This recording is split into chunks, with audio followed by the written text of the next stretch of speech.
दो कुशल श्रमिक या तीन अकुशल श्रमिक एक काम को 20 दिन में कर सकते हैं। 6 कुशल श्रमिक और एक अकुशल श्रमिक उसी काम को कितने दिन में कर सकते हैं। यहाँ पर आपको ध्यान देना है कि यदि किसी काम को करने के लिए या तो 2 कुशल श्रमिक लगा दिए जाएं या फिर 3 अकुशल श्रमिक। कुशल और अकुशल का मतलब कि मान लीजिए जो कुशल श्रमिक है उससे सब मतलब है कि कोई व्यक्ति किसी काम को करने में माहिर यानी कि बहुत अच्छे से कार्य कर लेता है, और अकुशल का मतलब है कि थोड़ा बहुत कम जानकारी हो उसके बारे में, हेल्पर टाइप का। तो या तो आप 2 कुशल श्रमिक से काम कराइए तो 20 दिन लगेंगे, या फिर उनकी जगह पर 3 अकुशल श्रमिक लगा दीजिए तब भी 20 दिन में ही वो कर सकते हैं। तो आपसे पूछता है कि 6 कुशल हो और एक अकुशल हो, अब इन दोनों को साथ में, जिसमें से 6 कुशल श्रमिक है और एक अकुशल श्रमिक है, इनको यदि काम पर लगाया जाता है तो ये कितने दिन में उस कार्य को कर सकते हैं। तो यहाँ पर आप पहले समझ लीजिए कि जैसे दिया हुआ है कि चूंकि 2 कुशल श्रमिक, प्रश्न के अनुसार 2 कुशल श्रमिक या 3 अकुशल, यानी कि 2 कुशल श्रमिक किसके बराबर है, 3 अकुशल श्रमिकों के बराबर है। तो यहाँ से यदि 2 से भाग करते हैं तो आ जाएगा 3/2, यानी कि एक कुशल श्रमिक 1.5 अकुशल श्रमिक के बराबर है। तो यहाँ से आप हमने क्या करना है कि यहाँ पर दिया है 6 कुशल श्रमिक, तो 2 को 6 करने के लिए 3 से गुणा कर लिए, तो यहाँ पर दोनों पक्षों में क्या किया गया, 3 से गुणा करा दी।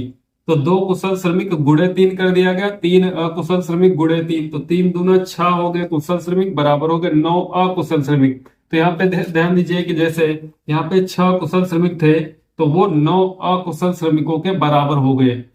6 कुशल श्रमिक बराबर 9 अकुशल श्रमिक। तो जो 6 कुशल श्रमिक है ये 9 अकुशल के बराबर है और एक अकुशल पहले से है, तो 9 1 10 हो गए टोटल। तो यहाँ पे आप अकुशल श्रमिकों का ही ज्ञात कर लीजिए। तो श्रमिकों की संख्या पहले कितनी है, तो अकुशल का ज्ञात करना है तो 3, चाहे आप 2 कुशल लिखें या 3 अकुशल लिखें, बात एक ही है। तो यहाँ पर हम अकुशल लेंगे, तो जब 3 अकुशल श्रमिक होते हैं तो दिन कितने लगते हैं, 20।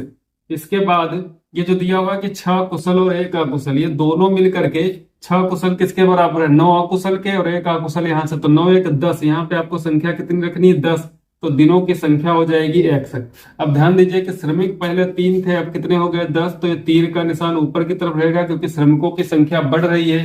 तो श्रमिकों की संख्या बढ़ रही है तो दिनों की संख्या क्या हो जाएगी, घट जाएगी। तो यहाँ पर आप 3:10 लिख लीजिए, 3:10 समानुपात, इसके बाद x/20, x/20। यहाँ पर आप देखेंगे 3:10, यानी कि तीर का निशान जिधर है वहां से लिखा, तो यहाँ पर भी तीर का निशान जहाँ पे वहीं से लिखेंगे। तो 3:10 समानुपात x/20।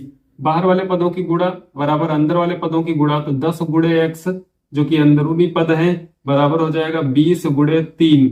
10 से भाग कर लेंगे तो x बराबर होगा 20 × 3 और उसके बटे में 10। 10 1 कम 10 दूना 20, 2 3 6, तो x बराबर आ जाएगा 6। यानी कि ये जो श्रमिक होंगे उस कार्य को 6 दिनों में पूरा कर देंगे।